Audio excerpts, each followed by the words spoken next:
கிழக்கு நியூஸ் நேயர்களுக்கு வணக்கம். நான் பத்ரி சேஷாத்ரி. அமெரிக்காவுக்கு இந்தியர்கள் படிக்கச் செல்வது என்பது மிகவும் கஷ்டமாகிக் கொண்டே வருகிறது. வேலை செய்பவர்களுக்காக தனியான விசா இருக்கிறது. அதுலேயே நிறைய எக்ஸ்ட்ரா கண்டிஷன்ஸ் வந்துட்டு இருந்தது. அதை பற்றி நம்ம நிறையா பேசியிருக்கோம். இப்போ படிக்கிறதுங்கிறதுக்கே ரொம்ப எக்கச்சக்கமான டிஃபிகல்ட்டி கொண்டு வந்துட்டுருக்காங்க. படிக்கிறது மட்டும் இல்லை, இது ஒரு சில கிளாஸ் ஆஃப் விசாஸ்ன்னு வச்சுக்கோங்க. அதுக்குள்ளே போவோம் நம்ம. FJI இந்த 3 விசாவுக்கு நிறைய கண்டிஷன்ஸை ஸ்ட்ரிக்ட் ஆக்கியிருக்காங்க. இந்தியன் எக்ஸ்பிரஸில் வந்திருக்கக்கூடிய ஆர்டிக்கல் இது. என்னென்ன கண்டிஷன்ஸ் அப்படின்னு பார்ப்போம். தேர்ஸ்டே அன்னைக்கு ட்ரம்ப் அட்மினிஸ்ட்ரேஷன் இந்த செட் ஆஃப் ரூல்ஸ் எல்லாம் கொண்டு வந்திருக்கு. எஃப் விசா அப்படிங்கிறது மாணவர்களுக்கானது. நான் F1 விசாவில் தான் நான் மாணவராக இருந்த பொழுது என்னுடைய அண்டர் கிராஜுவேட் முடிச்சுட்டு என்னுடைய PhD ப்ரோக்ராமுக்காக அமெரிக்காவுக்கு படிக்க போயிருந்தேன். சுமார் 5.5 ஆண்டுகள், கரெக்டாக சொல்கிறதா இருந்தால் 5 வருடம் 4 மாதம் அப்படின்னு நினைக்கிறேன். நான் அங்கே இருந்தேன். அது F1 விசாவில். அதே மாதிரி ஜே விசா அப்படிங்கிறது exchange visitor, cultural exchange visitor visa அப்படிங்கிறாங்க. பட் யூஸ்வலி உங்களுக்கு ரிசர்ச் ஸ்காலர்ஸும் அந்த விசாவில் வருவாங்க. இப்போ இங்கே ஒரு இன்ஸ்டிடியூஷனில் ரிசர்ச் ஸ்காலராக இருக்கிறவர் அங்கே கொஞ்ச நாளைக்கு ரிசர்ச் ஸ்காலராக இருக்கணும்னா அந்த ஜே விசாவில் வருவாங்க. ஐ அப்படிங்கிறது மீடியா ப்ரொஃபஷனல்ஸ்க்காக கொடுக்கறது. இப்போ நீங்கள் இந்த ஹிந்து பத்திரிகையில் இங்கே வேலை பார்க்குறீங்க, அல்லது தினமலர் பத்திரிகையில் வேலை பார்க்குறீங்க, உங்களுக்கு ஒரு ஃபாரின் கரஸ்பாண்டன்ட் வேணும், அமெரிக்காவில் கரஸ்பாண்டண்ட்டாக இருக்கணும் அப்படின்னா இந்த ஐ விசா அப்ளை பண்ணி வாங்கி நீங்கள் அந்த நாட்டில் போய் செய்தி சேகரிப்பு வேலைகளை பண்ணணும். அங்கேருந்து ஆர்டிக்கல் எழுதுறது எட்ஸெட்ரா. இந்த விசாவுக்கான கண்டிஷன்ஸை பயங்கரமாக கடுமையாக்கி இருக்கிறார். என்னென்ன மாதிரி கடுமையாக்கியிருக்காங்க அப்படிங்கிறத பார்ப்போம். இது சப்ஜெக்ட் டு காங்கிரஷனல் ரிவ்யூங்கிறாங்க. US ஹவுஸ் ஆஃப் ரெப்ரசன்டேட்டிவ்ஸ் அதை ரிவ்யூ பண்ண வேண்டி இருக்கும். பண்ணுறாங்களா இல்லையா அப்படிங்கிறதெல்லாம் நம்ம அடுத்து பார்ப்போம். பொதுவாக இதற்கு முன்னாடி என்ன விதி இருந்தது? நான் படித்த காலத்துலேருந்தே, நான் படித்ததுன்னா 1990களின் ஆரம்பத்தில், அதற்கு முன்பு இருந்தே என்ன விதினா, பட்டப்படிப்பு படிக்கிறதுக்காக அங்கே போகிறீங்க அப்படின்னா உங்களுக்கு கொடுக்கப்படும் விசா அந்த பட்டப்படிப்பு காலம் முழுமைக்கும் பொருந்தும். இப்போ நான் ஒரே ஒரு முறை தான் விசா வாங்கினேன், மல்டிபிள் என்ட்ரி விசா. அந்த விசா எனக்கு அந்த என்டையர் பீரியட் 5.5 வருடமும் அது பொருந்துச்சு. நடுவில் நான் இங்கே வந்துட்டு போனாலும் எனக்கு மல்டிபிள் என்ட்ரி இருக்குது. நான் யார்கிட்டையும் எதுவும் சொல்ல வேண்டாம். இப்போ என்ன பண்ணிட்டாங்க அப்படின்னா 4 ஆண்டுகள் அப்படின்னு லிமிட் பண்ணிட்டாங்க. 4 ஆண்டுகளுக்கு தான் உங்களுக்கு விசா டைம் டியூரேஷனே 4 ஆண்டுகள். அந்த 4 ஆண்டுகளுக்கு உட்பட்டு நீங்கள் உங்களுடைய படிப்பு முடிஞ்சு போயிடுச்சுன்னா நீங்கள் உடனடியாக உங்கள் நாட்டுக்கு திரும்பி போயிடணும். அதில் இன்னொரு ப்ரோக்ராம் ஒன்று இருக்குது நமக்கு. அந்த ப்ரோக்ராம் நம்ம அதை ஆப்ஷனல் ப்ராக்டிக்கல் ட்ரைனிங், OPT அப்படின்னு சொல்லுவோம். ஸோ பொதுவாக நீங்கள் ஒரு 4 இயர் ப்ரோக்ராம் ஜாயின் பண்ணுறீங்க, நீங்கள் ஒரு அண்டர் கிராஜுவேட் ப்ரோக்ராம் ஜாயின் பண்ணுறீங்கன்னு வச்சுக்கோங்க. 4 வருடங்கள் முடிந்ததற்கு பிறகு நீங்கள் இன்னொரு 12 மாதம், இன்னும் 1 வருடம் உங்களுடைய அங்கே ப்ரெசன்ஸை நீட்டிக்கலாம். ஆப்ஷனல் ப்ராக்டிக்கல் ட்ரைனிங் அப்படின்ட்டு போட்டுட்டு post completion optional practical training எடுத்துக்கலாம். நீங்கள் எடுத்துக்கிட்டு நீங்கள் அங்கே ஏதோ ஒரு இடத்துல வேலைக்கு சேர்ந்து இன்டர்னாக சேரலாம், வேலைக்கு இல்லை. அதற்கு பிறகு நீங்கள் இந்த ஸ்டெம் சப்ஜெக்டில் இருந்தீங்கன்னா, சயின்ஸ், மேத், டெக்னாலஜி, அந்த என்ஜினியரிங், அந்த துறையில் நீங்கள் இருக்கீங்க அப்படின்னா நீங்கள் இன்னும் ஒரு 2 ஆண்டுகள் அதை எக்ஸ்டெண்ட் பண்ணலாம். ஸ்டெம்மில் ஏற்கனவே உங்களுக்கு 12 மாதம் optional practical training OPT இருக்குங்கும்போது +2 years. So நீங்கள் உங்களுக்கு உடனடியாக ஒரு வேலை கிடைக்கலன்னு வச்சுங்க, ஏதோ ஒரு இடத்துல இன்டர்னாக சேர்ந்துட்டு உங்களுடைய இருப்பை நீங்கள் நீட்டிக்கலாம். அந்த நேரத்தில் நீங்கள் வேலையும் தேடலாம். இது அப்யூஸ் ஆகுது ரொம்ப அப்படின்ட்டு இதை எப்படியாவது இதை தடுக்கணும் அப்படிங்கிறதுக்காக தான் இந்த ரூலை கொண்டு வந்திருக்காங்க. ஸோ ஃபஸ்ட்டு உங்களுக்கு 4 வருஷம் தான் லிமிட்டு. அப்போ அதுக்கப்புறமா உங்களால் அங்கே இருக்க முடியாதா, உங்கள் படிப்பு முடியலைன்னா என்ன பண்ணுறதுன்னா கவலைப்படாதீங்க. But you have to apply. என்ன சொல்கிறாங்கன்னா 4 வருடங்களுக்கு மேலே உங்களுக்கு எக்ஸ்டென்ஷன் வேணும்னா டிபார்ட்மெண்ட் ஆஃப் ஹோம்லேண்ட் செக்யூரிட்டிக்கு நீங்கள் எக்ஸ்டென்ஷனுக்கு அப்ளை பண்ணணும். அல்லது நீங்கள் நாட்டை விட்டு வெளியே வந்துட்டு திரும்ப ரீஎன்டர் ஆகணும் படிக்கிறதுக்கு, அங்கே உள்ளே போகிறதுக்கு. இது ஒன்று. இது F விசாவை பொறுத்த வரைக்கும். இந்த OPT அண்ட் ஸ்டெம் எக்ஸ்டென்ஷன் எல்லாமே இதில் அடங்கும். நீங்கள் வந்து ஒரு மாஸ்டர்ஸ் ப்ரோக்ராம் போகிறீங்க, உங்களுக்கு 4 வருஷம் கொடுத்துருவாங்க விசா. 2 வருஷத்தில் உங்களுக்கு usually master of engineering program வந்து 2 வருஷத்துக்குள்ளே நீங்கள் முடிக்க முடியும். அப்போ உங்களுக்கு இன்னும் 2 வருஷத்தில் இந்த ஓபிடி எல்லாம் நீங்கள் ட்ரை பண்ணலாம். பட் அதையும் தாண்டிருச்சு, உங்களுக்கு வேலை கிடைக்கலன்னா you have to go back. அப்புறம் திரும்ப எக்ஸ்டெண்ட் பண்ண கேட்கலாம். உங்களுக்கு நான் எதுக்கு எக்ஸ்டெண்ட் பண்ணணும்னு அவன் அங்கே உங்களுக்கு பிளாக் பண்ணுறதுக்கான இடம் வந்துடுது. அதுதான் எக்ஸ்சேஞ்ச் விசிட்டருக்கும் இதே மாதிரி தான். 4 ஆண்டுகள் தான் மேக்ஸிமம், நோ லாங்கர் தென் 4 இயர்ஸ் அப்படின்ட்டு. ஃபாரின் ஜேர்னலிஸ்ட்ஸை பொறுத்த வரைக்கும் முன்ன வந்து ஒரு லிட்ரலி அன்லிமிட்டடாக இருந்தது. இப்போ என்ன பண்ணிட்டாங்கன்னா 240 நாட்கள் மட்டும்தான் இருக்க முடியும் அட் எனி கிவன் டைம். நீங்கள் போகிறீங்கன்னா 240 நாள் தான் இருக்க முடியும். அதுக்கப்புறமா நீங்கள் எக்ஸ்டெண்ட் பண்ணணும். அதில் இன்னும் எக்ஸ்ட்ராவாக என்ன போடுறாங்கன்னா, சைனீஸ் பத்திரிகையாளர்களுக்கு 90 நாள் தான், 3 மாதம் தான் இருக்க முடியும் மேக்ஸிமம். அது எதுக்காக வந்து சைனீஸ் ஸ்பெஷல் இந்த மாதிரி ஒரு கண்ட்ரோல் அப்படின்னு தெரியல.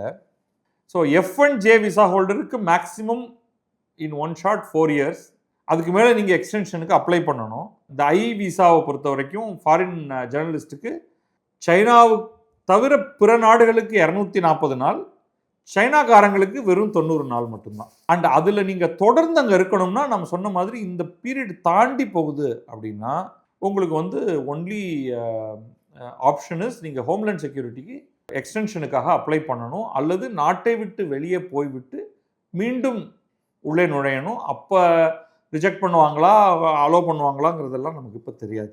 அடுத்தது உங்களுக்கு வந்து ஒரு ஆப்ஷனல் டைம் கொடுப்பாங்க. இப்போ ஒரு ரிலாக்ஸேஷன் அப்படின்னு வச்சுப்போம். உங்களுடைய விசா வந்து ஒரு எக்ஸ் இயர்ஸுக்கு இருக்குது ஸ்டூடெண்ட்ஸாக இருக்கும் பொழுது உங்களுக்கு. அப்போ உங்களுக்கு வந்து கொஞ்சம் ஒரு ரிலாக்ஸேஷன்னா என்ன, கரெக்டாக அந்த லாஸ்ட் டேக்குள்ளே கிளம்பி போயிடணுங்காமல் ஒரு அப் டு 60 நாள் வரைக்கும் உங்களுக்கு வந்து ஒரு கிரேஸ் பீரியட் கொடுப்பாங்க. அதை வந்து இப்போ 30 நாளாக குறைச்சிட்டாங்க. இது யாரெல்லாம் பாதிக்க போகுதுன்னா, ஃபர்ஸ்ட் ஆஃப் ஆல் எல்லா பிஹெச்டி ஸ்டூடெண்ட்ஸையும் பாதிக்க போகுது. இந்தியாவுக்கு பாதிப்பு, பட் உலகத்தில் இருக்கிற எல்லாருக்குமே பாதிப்பு இது. ஏன்னா இந்தியர்கள் நிறைய பேர் அங்கே இருக்கிறதுனால இந்தியாவுக்கு பெரிய பாதிப்பு. ஏன்னா நீங்கள் பார்த்தீங்கன்னா வந்து உங்களுக்கு ஒரு PhD program, direct PhD program அப்படின்னு நீங்கள் எடுத்தீங்கன்னா ஈஸியாக 5 வருஷத்துக்கு மேலே ஆகும். நான் பர்சனல் எக்ஸ்பீரியன்ஸ்லேருந்து சொல்கிறேன். இன்ஜினியரிங்கில் பிஹெச்டி பண்ணும்பொழுது எனக்கு வந்து 5 வருஷம் குறைவு இல்லாமல், 5 வருஷத்துக்கு குறைவு இல்லாமல் இருக்கும். நீங்கள் ஒரு மாஸ்டர்ஸ் டிகிரிக்கு பிறகு பிஹெச்டி பண்ணுறீங்கன்னா 4 வருஷம் குறைந்தபட்சம் ஆகும், 5 வருஷமும் ஆகலாம். சில துறைகளில், ஃபிசிக்ஸ் மாதிரி துறைகளில் 7 வருஷம்லாம் ஆகும் பிஹெச்டி பண்ணுறதுக்கு. அது ரொம்ப சேலஞ்சிங்கான ஒரு ஃபீல்டு அது.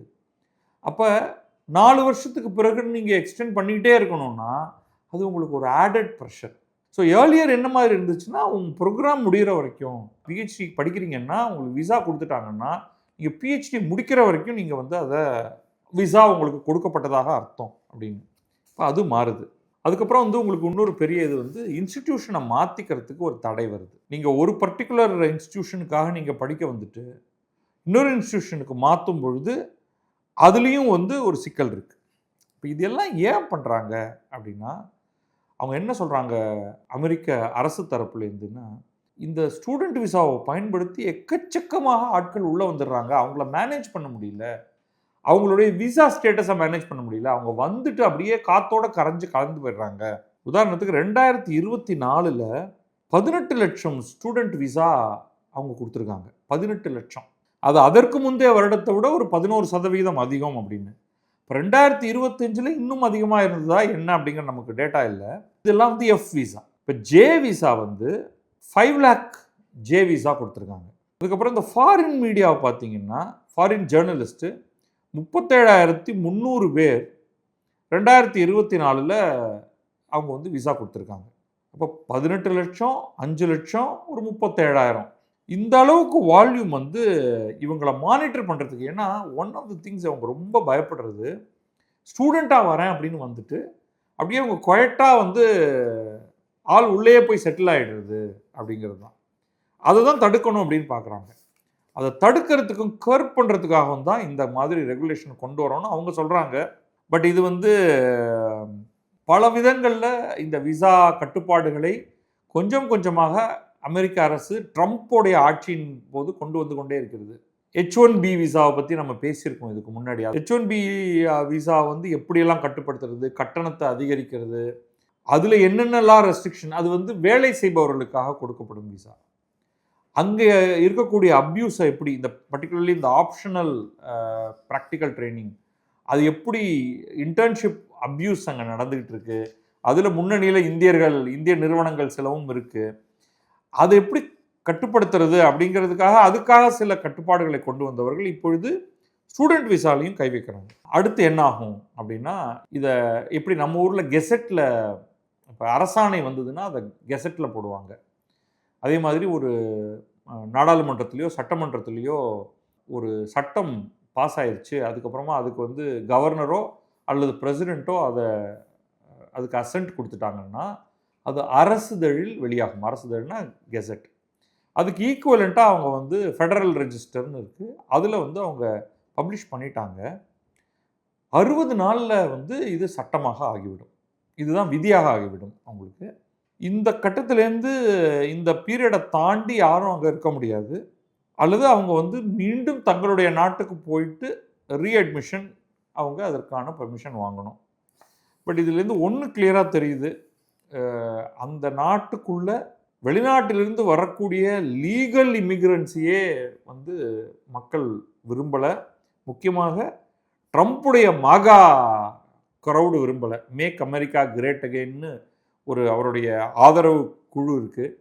அவங்களுக்கு இந்த அந்நியர்கள் உள்ளே வர்றது, அப்படியே அவங்க சிட்டிசனாக மாறுறது, அல்லது க்ரீன் கார்டு பெர்மனன்ட் ரெசிடென்சி வாங்குறது, அல்லது H1B விசாவில் அவங்க ரொம்ப நாள் இருக்கிறது, அன்டாக்குமெண்டட் இமிக்ரெண்ட்டாக மாறுறது, இதெல்லாம் வந்து பிடிக்கலைங்கிறதுனால அதை வந்து டோட்டலி இதை கட்டுப்படுத்தணுன்ட்டு மிக கடுமையான சட்டங்களை கொண்டு வர ஆரம்பிச்சிருக்காங்க. இந்திய மாணவர்களுக்கு இது ஒரு பெரிய பின்னடைவு. ஸோ இந்தியா வந்து வேறு வழி இல்லாமல் இந்திய மாணவர்கள் பிற நாடுகளில் போய் படிக்க வேண்டிய ஒரு தேவை இருக்கிறது. ஆனால் இந்திய மாணவர்கள் வெளிநாட்டுக்கு போய் படிக்கிறதுல வந்து 2 காரணம் இருக்குது. 2வது காரணம் தான் அதிகம். முதல் காரணம், இந்தியாவில் சிறந்த கல்வி நிலையங்கள் உயர்கல்விக்கு கிடையாது. இதுதான் உண்மை. அதுக்கு பல பேருக்கு கோபம் வரும். அது ப்ரைவேட் கல்வி நிலையமாக இருந்தாலும் சரி, அரசு கல்வி நிலையமாக இருந்தாலும் சரி, ஹேண்ட்ஃபுல் மத்திய அரசின் கீழ் இருக்கக்கூடிய 30-40 கல்வி நிலையங்களை தள்ளி வச்சிட்டோம்னா, மேபி 50-60ன்னு கூட வச்சுங்க, 100க்கும் குறைவானது.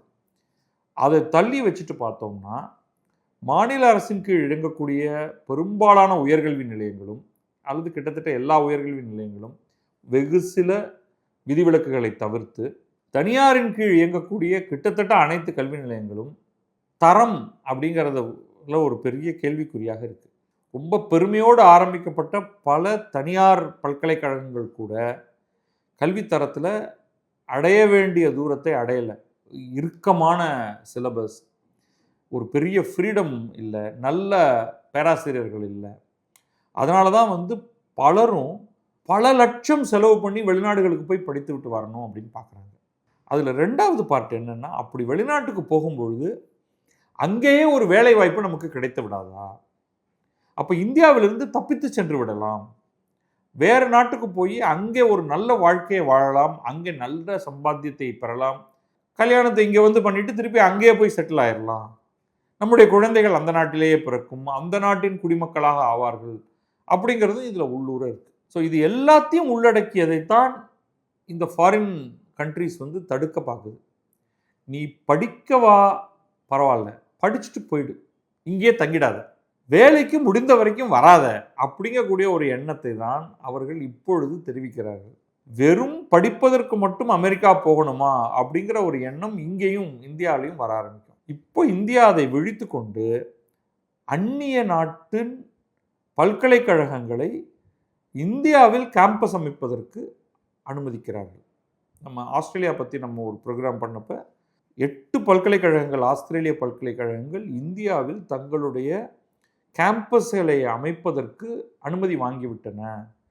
அதில் 2 ஏற்கனவே வந்துருச்சு, கிஃப்ட் சிட்டி குஜராத்தில், மீதி எல்லாம் அடுத்த 6ம் அடுத்தடுத்த கட்டங்களில் அதை இடம் ஐடென்டிஃபை பண்ணுறதுலேருந்து மற்ற வேலைகளில் அவங்க இறங்கியிருக்காங்க அப்படிங்கிறத பற்றி நம்ம பார்த்தோம். இன்னும் அமெரிக்க பல்கலைக்கழகங்கள் இதை பெரிய அளவுக்கு எடுத்துக்கிட்டு இங்கே வரலை.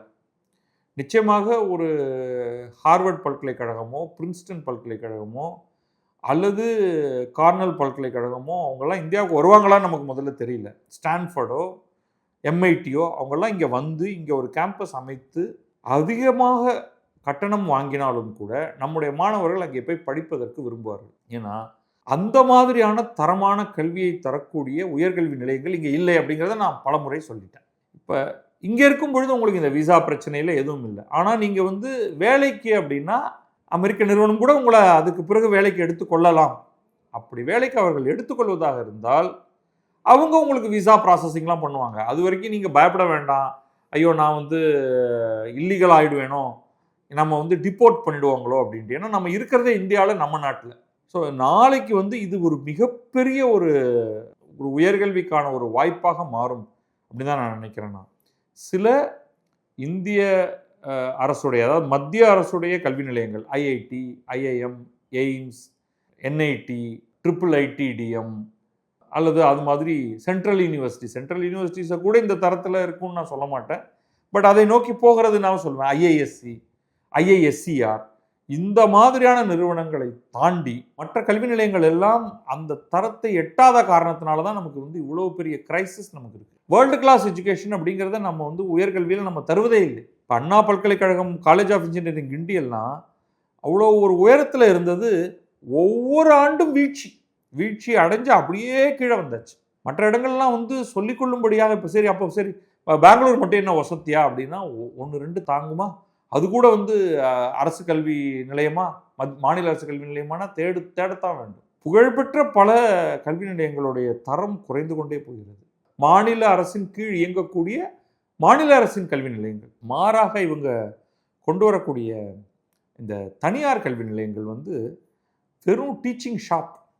உனக்கு பாடம் நடத்துகிறேன், காசு வாங்கிக்கிறேன், உனக்கு ஒரு டிகிரியை தரேன், வெளில போ, ஏதோ ஒரு வேலையை பார்த்துக்கோ, அதை பற்றி எனக்கு கவலை கிடையாது. நான் உனக்கு தரமான கல்வியை கொடுத்துருக்கேனா, உனக்கு சிந்திப்பதற்கான திறனை கொடுத்துருக்கிறேனா, மிகச்சிறப்பான பேராசிரியர்களை வைத்திருக்கிறேனா, அதெல்லாம் கிடையாது.